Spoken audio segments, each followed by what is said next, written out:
Welcome to another episode of my vlog. I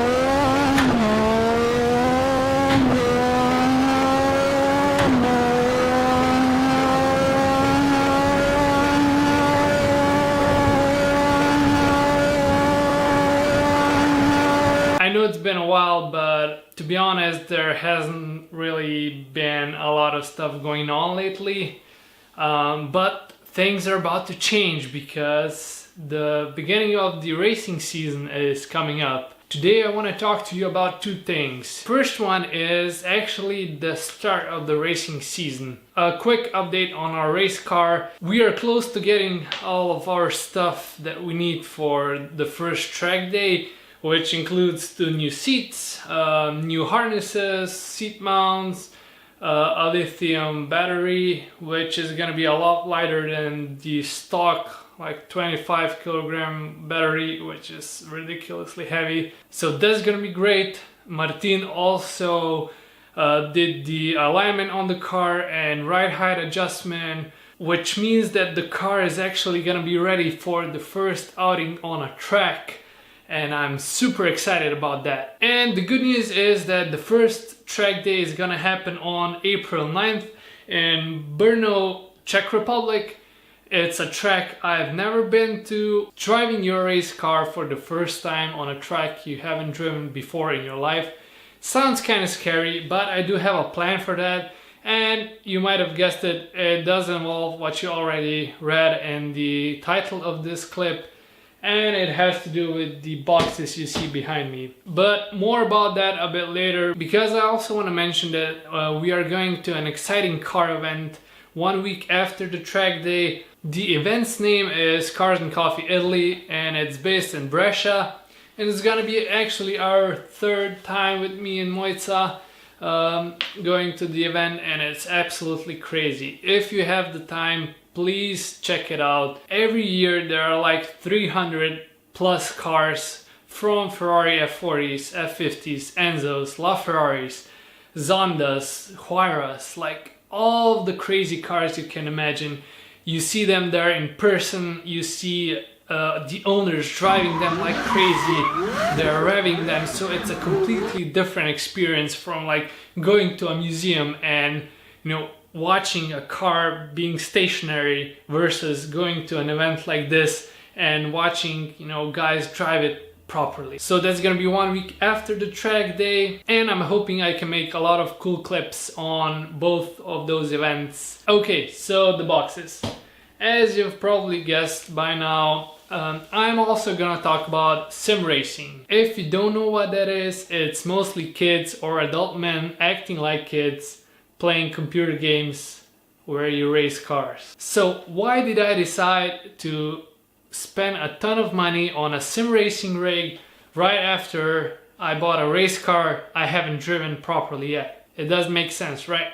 Well, sim racing is much more than just playing games. You see, race teams all over the world use sim racing to train their drivers. Now again, you might think, why would a racing team with, you know, a lot of money and a big budget just not drive to a racetrack and give their drivers an actual car and let them drive and practice? The most obvious answer is simple: it's cost. If you're not familiar with the cost that goes into racing, it's absolutely huge. Most of the professional teams spend more on snacks and drinks and, I don't know, toilet paper on one race that I spent buying this quite expensive rig. That said, there are a lot of simulator rigs out there, from the very basic ones you can get for a couple $100 to what I have here, which is a bit more expensive. We're talking about like maybe 1,000 or 2,000 euros, all the way to really expensive ones, and one of which is owned by a team called Dallara Automobili, and it costs $12,000 a day. Yep, that's right. If you want to rent their rig, you have to book in advance, and it will cost you $12,000. So yeah, if you can imagine a team that's willing to pay $12,000 a day for their race drivers to go and practice driving, you can imagine how expensive it is to actually transport all the gear to a racetrack and let them drive the real thing. If you're thinking that cost surely can be the sole reason teams do this, you would be right. The second and third reason are teleportation and time trial. You see, every race driver competes on a variety of different tracks all year round, and to actually perform on a level they perform, they need to know every single inch of that racetrack. If all the teams in the world wanted to drive on all the tracks in the world simultaneously, there would probably be no space left on the track anyway. And like I said, you can't transport the whole team and all the gear you have to a different racetrack every couple of days. So in the end, for pro drivers, practicing in a simulator is much more time and cost efficient. Okay, enough about pro drivers. Why would this rig I have here help me become a better driver in my home office? As I've mentioned earlier, we have a track day coming up in about 3 weeks time, and it's on a racetrack I haven't driven before, and that racetrack is in Czech Republic, which is like a 6-hour drive from here in Ljubljana. All in all, it takes 12 hours to get there and back. You have to pay for the track day, you have to pay for the fuel and for the hotel.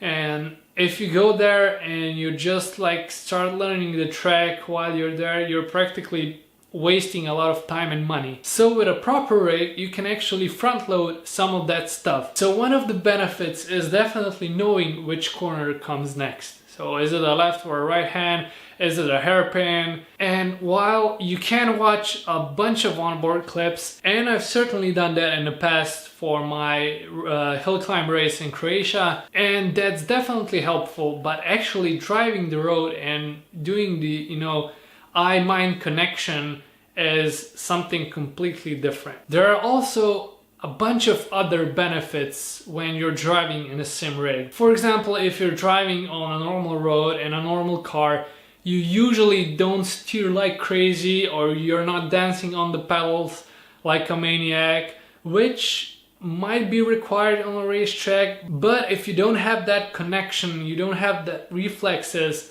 you won't do well on a track. And that's just the thing, pro drivers get a lot of seat time in the actual race car, but if you don't have that privilege, you can't really get that much experience in a normal car on a normal road. One final benefit or skill that you can, acquire or practice on a sim rig, especially if you have the VR goggles, is vision. And by vision, I don't mean your eyesight, but how well you can see on a racetrack. If you ever watched a YouTube tutorial, or your friend is a race driver, or someone else gave you tips on how to drive on a racetrack, they usually say that when you're driving, you should look far ahead. But trust me, that's way more difficult than it sounds, especially if you're driving 120 miles an hour straight into a hairpin.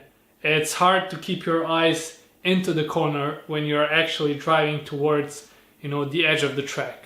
Okay, now for the downsides. If having a sim rig at home would be so wonderful, nobody would actually be racing real cars, right? And one of the downsides is definitely the lack of G-forces on your body. When you're driving a car, you're accelerating, you're braking, you're turning into a corner, you experience G-force, and that's what makes, that's what brings out the adrenaline in your body. And you can't really accurately reproduce that on your home sim rig. That said, there are a lot of companies out there that are like making these motion sim rigs, and I have personally also bought a so far static sim rig which has all the connections for actuators you can hook up, and it kind of moves around and mocks the feeling of a G-force on your body. It's not the same thing, but it comes really close to actually, experiencing those forces in your home. Now, I know that even if you have the best PC with the best graphics card and the best VR headset and the best wheelbase and wheel and pedals and sim rig, it still can't reproduce the feeling you get when you're driving the real car. But it has a lot of benefits, and you can drive any racetrack in the world with practically any car, which counts for something, right? So in my next few vlogs, I'm going to go over my gear, what I bought, why I bought it, my first impressions, maybe even some unboxing clips, So don't forget to subscribe if you're into sim racing as well as real racing. This way you won't miss any new clips. And make sure to drop a line if you have any questions. And until next time, take care.